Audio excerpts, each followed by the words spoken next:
அதான் தூங்கி எழுஞ்சி டைம் பார்த்தேன் ஃபோனில். பார்த்தா நோட்டிஃபிகேஷன் வந்துச்சு பக்கத்து ரூம் பொண்ணுலேருந்து.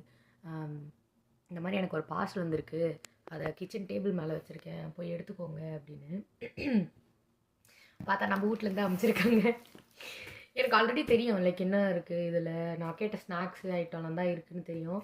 பட் இருந்தாலும் இந்த சமையலுக்கு தேவையான பொருள்லாம் சிலது போட்டு அமைச்சிருக்கேன் அப்படின்னு சொல்லிட்டு எங்கள் அம்மா சொன்னாங்க.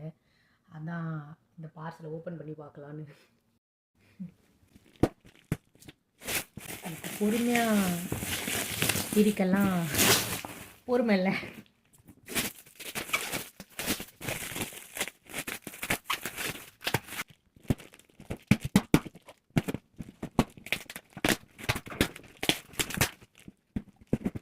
என்கிட்ட பாக்ஸ் கட்டர் இருந்துச்சு, அதே யூஸ் பண்ணியிருக்கலாம்.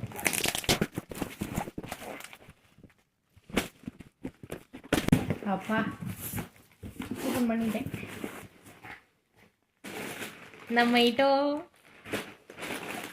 இது ஐட்டம். நான் கேட்டது எல்லாமே ஸ்நாக்ஸ் தான். சரி, எனக்கு சிப்ஸ் இல்லாமல் கொஞ்சம் ஓடாது. ஏய், மிளகு வடை. இது தட்டை நொறுங்கிருச்சு. அப்புறம் புளி, மஞ்சத்தூள், அப்புறம் மிளகாத்தூள். அப்புறம் நான் சாப்ஸ்டிக்ஸ் கேட்டிருந்தேன், எந்த ரொம்ப பழசாயிருச்சு. நூடுல்ஸ் இதில் தான் சாப்பிடுவேன். Shinchan fan.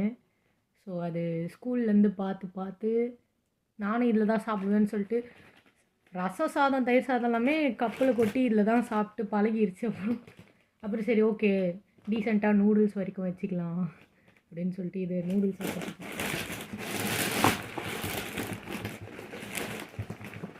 இன்னும் நிறைய இருக்க மாதிரி இருக்குது.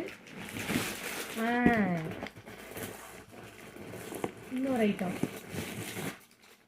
இது வந்துட்டு வெண்டைக்காய் சிப்ஸ்.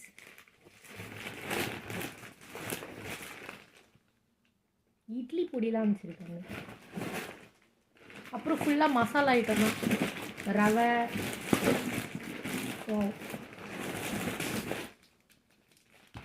வேறு என்னமோ இருக்குல்ல.